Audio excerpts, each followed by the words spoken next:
listening to Realty Resource Radio. Greg and Lori Swearingen with ERA Real Solutions and the Selling Columbus team. We've been in the real estate business over 20 years, and we're glad to have you listening. Yeah, are you flipping crazy?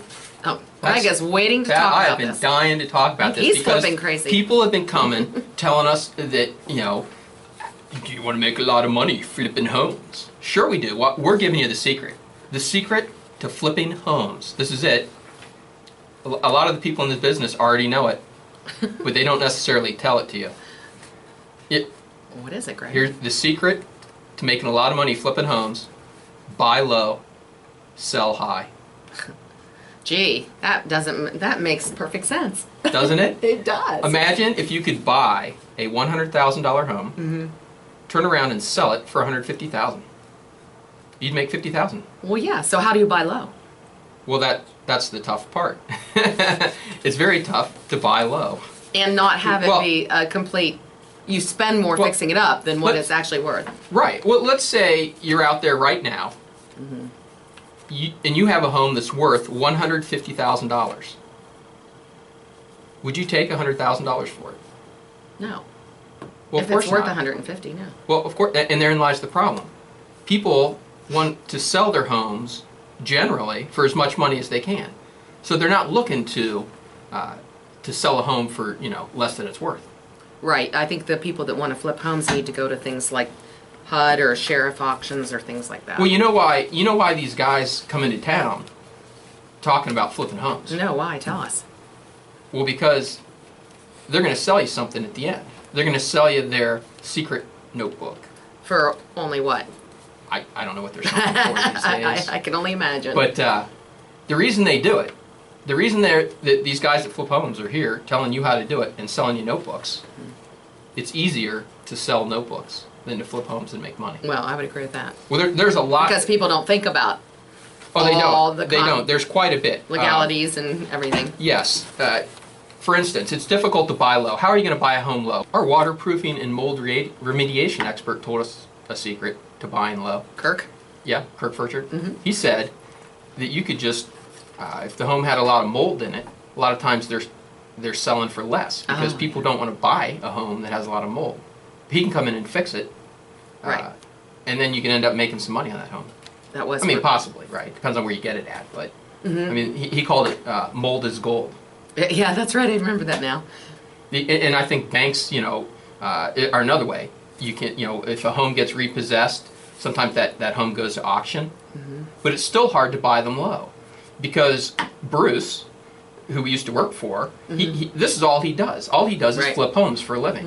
And goes to the sheriff sales. He goes to the sheriff sales. And partners with people. All the time. And he's telling me that once in a while you get these people that come in that think they're going to get a home low and they're excited about making, flipping a house and making money, and they end up paying too much for the house. Sure. Because they're sitting there, because it's a bid. It's a bidding war. Right. So, of course at the auction they want to get as much money as they can out of it, and so it's people bidding on the house.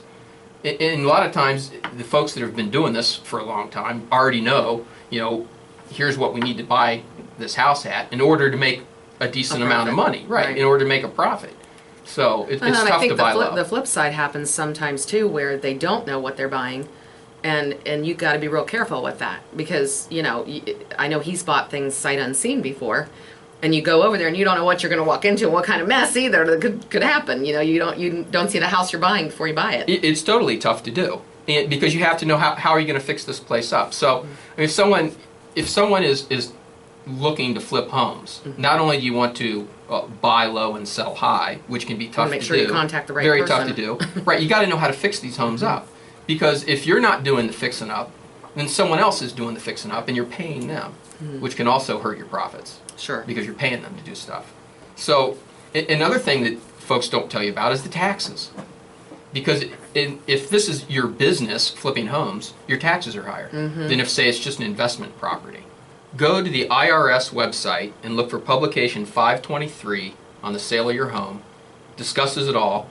If you have someone that does a tax accountant, talk to them as well about your impact on taxes. Because you've also got, when you own the home, you've got real estate taxes as well that are coming. So you're also under a time pressure to get this thing resold. So it can be very difficult. Absolutely.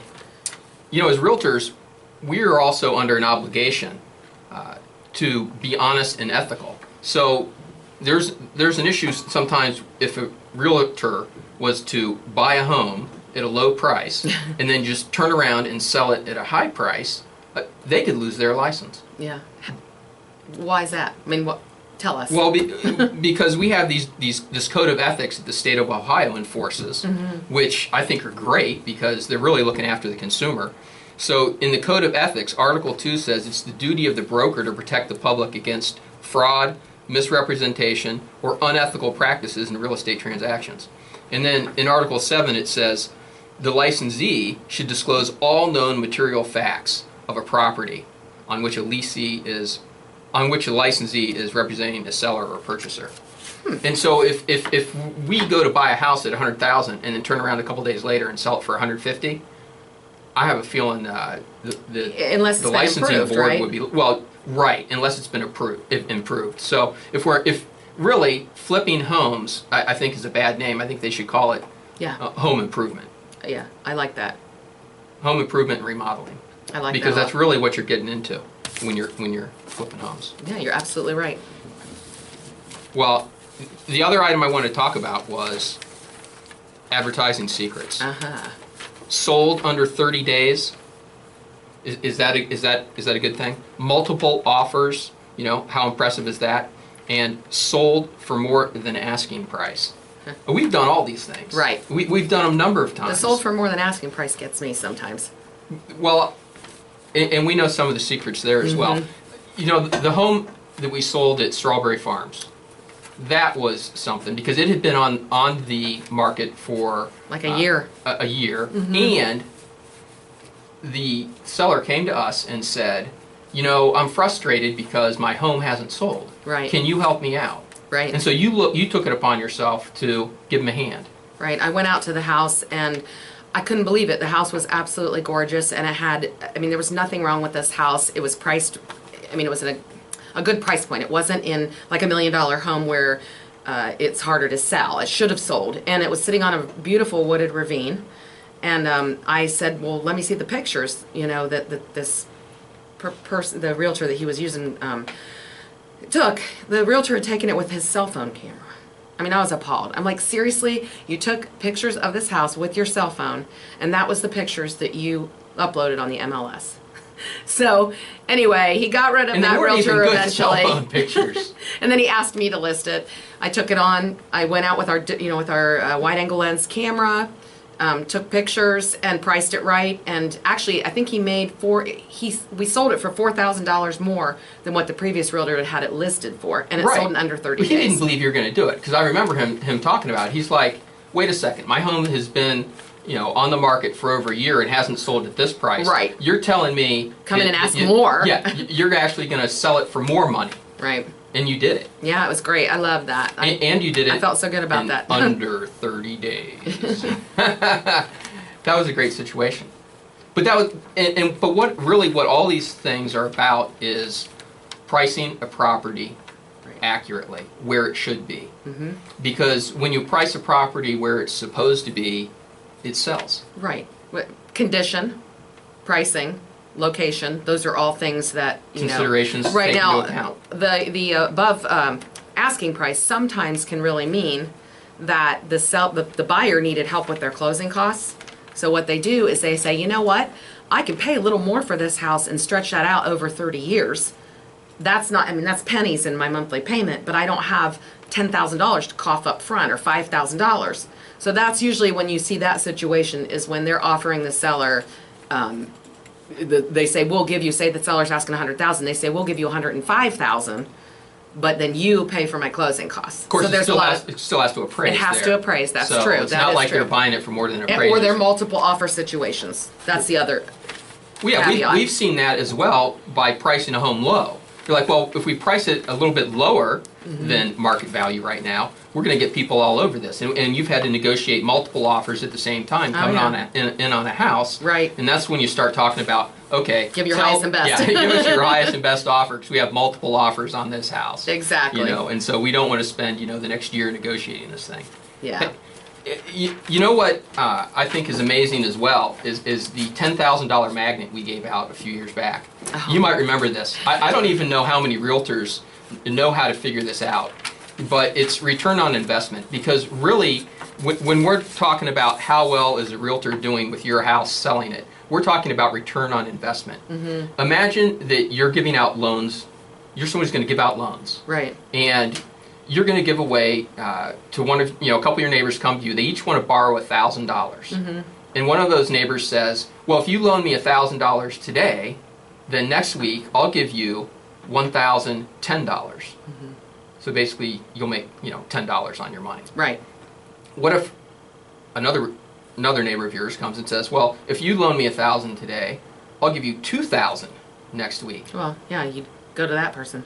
Well, yeah, you would, because you're making more money. You get a better return on your investment. Right. And we gave away the $10,000 magnet because what we did was I went through and I looked at all the houses in this one particular neighborhood where you'd been selling quite a few to see how did you do on selling. And really what you ended up doing was, on average, you sold that house for $10,000 more than all the other realtors had been selling, as far as average return on investment goes. That's because I care, because I want people to make the most that they can out of their investment. Right. And that's really it's not about my commission, because it's pennies, but no, it's more helping people get out of it. So it's really about marketing a home properly, where it should be priced. Yep. It's about looking at the numbers, where should it be priced, and figuring it out so that people who are selling can really get, as much as they can, if that's their goal. I mean, they might be more into, selling it faster, and then you lower the price just to move it really fast. But yep. really we're talking about, looking at the numbers, where should it be priced, and figuring that out. That is really the key to getting your home sold, rather than, sold under 30 days, multiple offers, or sold for more than asking price. You want to be concerned about your return on investment, and absolutely. and that's really what we care about as well. Yep. We do the seller net proceeds and everything, so people really know how much money they're walking away with. Yeah, we didn't even after get to talk about that. That might have to be another time. No. Well, you've been listening to Realty Resource Radio, and you can go to our website, realtyresourceradio.com, and get all the information. Thanks for joining us.